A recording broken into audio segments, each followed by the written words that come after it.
Hi everyone, it's Lisa Mears. Thank you so much for joining me today. Today I'm going to be making some Easter treat bags as well as some mini cards using the Easter Circles stamp and die set from Pretty Pink Posh. So here's a look at the stamp set. I stamped all of the Easter circles. There are 6 of them in total, and inside each one of the circles is a different image. So we have an Easter bunny holding a carrot.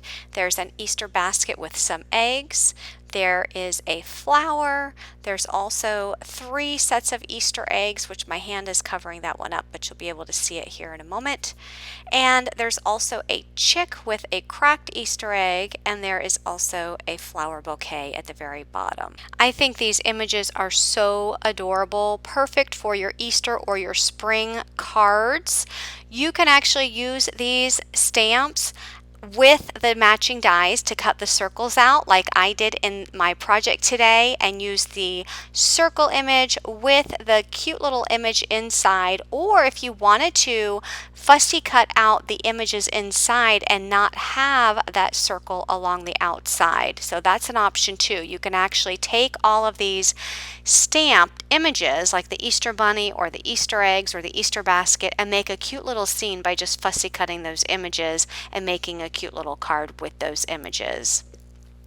So here I'm just showing you the coloring of all of my circles, and I am using my Zig Clean Color Real Brush pens to do some coloring. So I'm basically doing some watercoloring. And I stamped out my images using a black archival ink because that's what I use when I do watercoloring, and I stamped it onto some Bristol Smooth cardstock.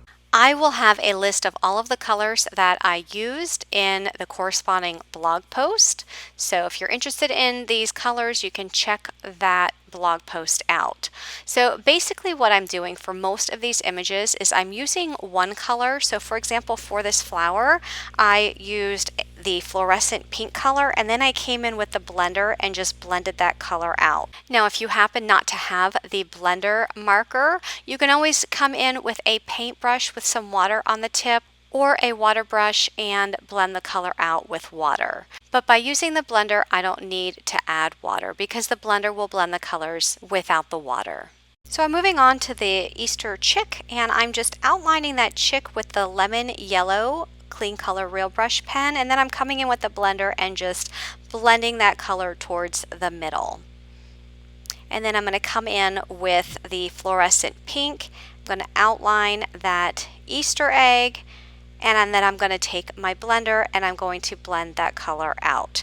When you use your blender, or if you're using a water brush, you want to make sure that you clean it off on a paper towel before going into another color, because if you don't, you'll have the leftover color that you used previously on the tip of your brush, and then you'll end up blending colors that you don't want blended. So always have a paper towel nearby when you are doing some watercoloring.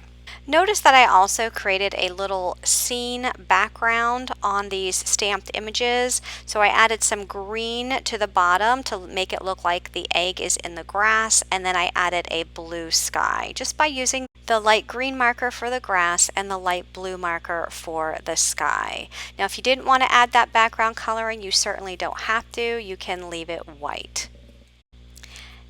Next, I'm going to move on to the 3 Easter eggs, and I'm going to color the circles of the one egg in the turquoise green color, and I just outlined the outside of the circles, and then I'm just coming in with the blender to blend that out, and then I'm going to come back in with the fluorescent pink and just outline the outside of those circles, and then come in with the blender and fill that in. I think coloring with these Zig Clean Color Real Brush pens or any watercolor that you might have is so easy, because you really can just put one color down and then use a blender or a water brush to drag that color out to make it look like different shades of that one color. Now if you wanted to use different shades of, for example, purple on this Easter egg, you most certainly could do that. You can add a dark color along the bottom and then come in with a mid-tone color of the same purple shade and then blend those two out. But for this, I made it super easy, and I just used one color here and then blended that one color out with the blender. So here I'm coming in with the orange as well as the turquoise green and blending those out, and then I will just color in the background. I'll do the light blue for the sky, and I will do the light green for the grass, and then I'll just add the blender just to blend that color out.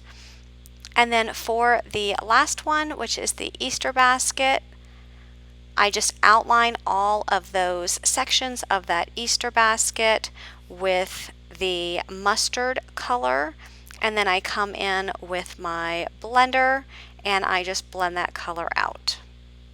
Again, make sure that you clean off that blender or your water brush before blending that out, because it had that green from the previous stamped image on the tip of that marker. For the eggs, I used the turquoise green in the middle. I used the English lavender on the left, that's the purple color, and then the fluorescent pink for the egg on the right.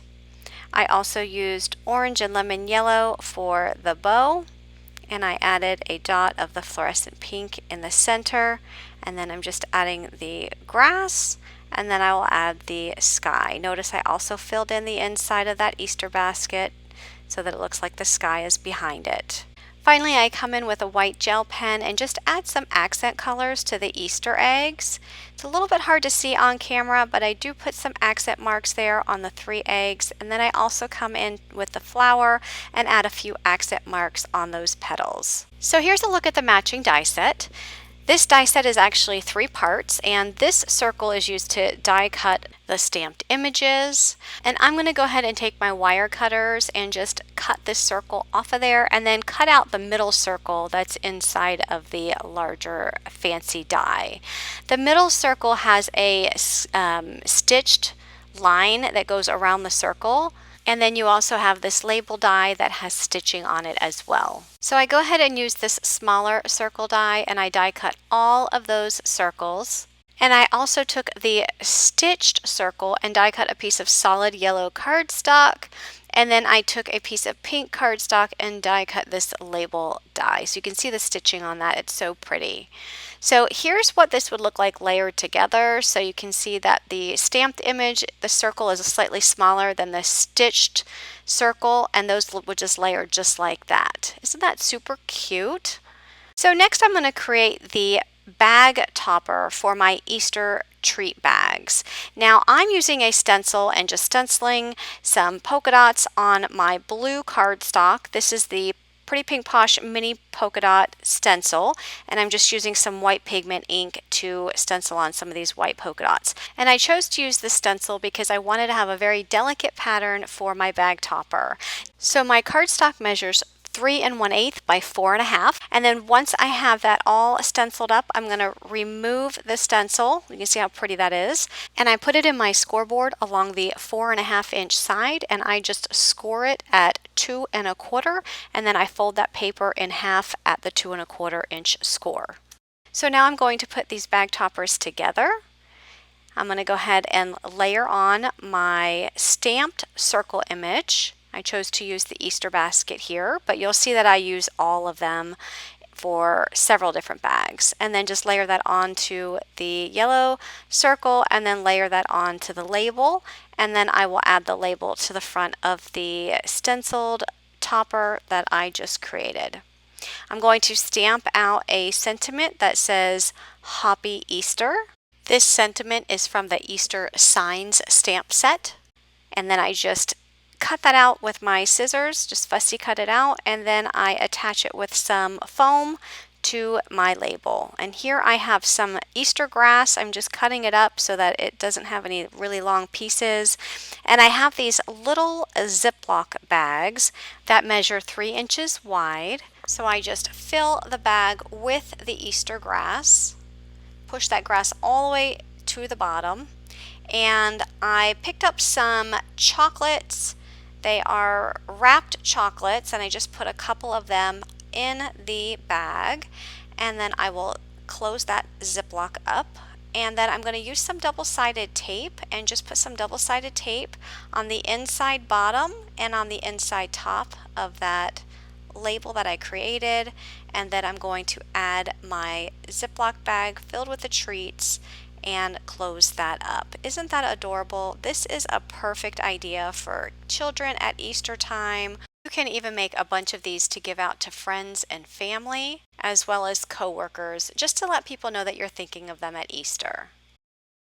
So next I want to quickly show you how I made these shaped mini cards. So to make the base of the card, just take a piece of cardstock and fold it in half.